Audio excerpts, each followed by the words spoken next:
So finding joy in winter.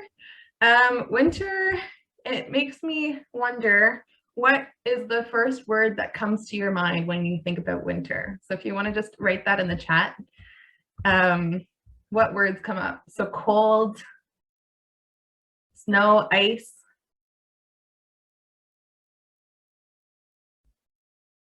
Burr. My presentation, thanks.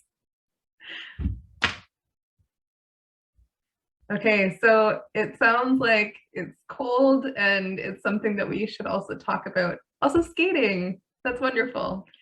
And hot tub, I like that word too. Skating, skiing, hot tub. Awesome, great. So I'm just gonna jump right in. So why talk about this now? So we just went through a time change for those who live in Ontario and those who live in other areas that are also going through that at this recent moment. And while the days get shorter in this hemisphere, we're losing daylight in the evenings and having less daylight in the mornings. And so it might feel darker in general, and we might be starting to experience colder weather, burr, ice, and snow. For me, whenever I thought of winter, it always made me feel like the first word that would come up for me was seasonal affective disorder, because when I was diagnosed with it in around 2010, it was something that I sort of let define my winter. And it was something that I always felt anxious about, as I knew that the days were going to be getting shorter and the temperatures were starting to change. So I'm going to share these slides in the document, but if you want to learn more about seasonal affective disorder, you can do that by going to the CAMH website. There's great resources there, but I'm going to talk a little bit about it today. So there's 5 accessible ways to cope with seasonal affective disorder, which I've started to try and explore for myself. So there's the option of therapy, talking to your doctor, seeking mental health support, but also be able to look at self-compassion, so taking time for personal growth, trying meditations, doing things for yourself. Vitamin D, I started to take about a year ago, and it actually has helped me a lot. But that's something that I'm glad that it also should be mentioned. Consult your doctor before doing that. Reaching out for support, so finding someone that you know, or volunteering, creating ways to be able to connect with people. And the last thing that I want to mention is light therapy around that, which I started to use. There was a light that I bought from Costco, and it actually has really helped me in the mornings just to sort of start my day. So there's this article that I came across. The title of it's at the top.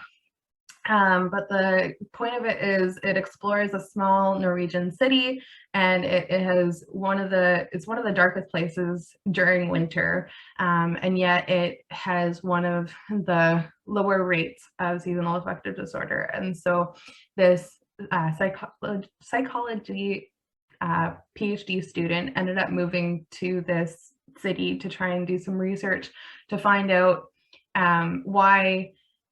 how the people from this community cope with and even thrived during the long and dark winters.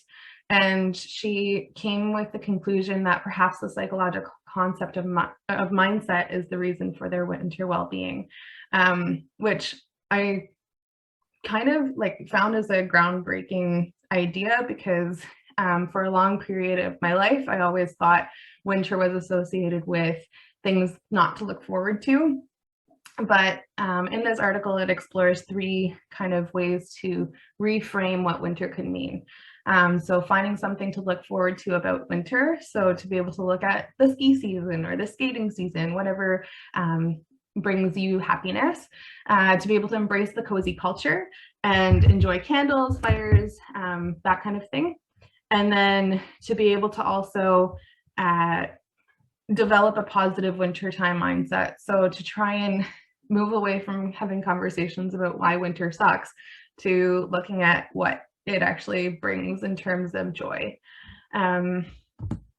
So I'm just going to ask you, what do you look forward to most during winter? And so if you want to just add that in the chat.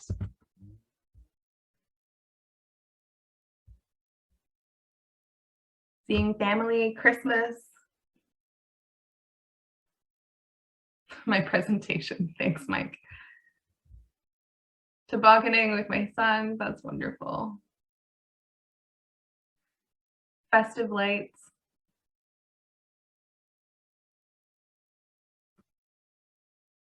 Wonderful. Thanks for sharing those ideas. And yeah, it's nice to be able to look at, you know, what are the good things that are happening during this time.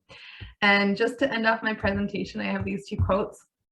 So winter is the time for comfort, for good food and warmth, for the touch of a friendly hand, and for a talk beside the fire. It is the time for home. And to appreciate the beauty of a snowflake, it is necessary to stand out in the cold.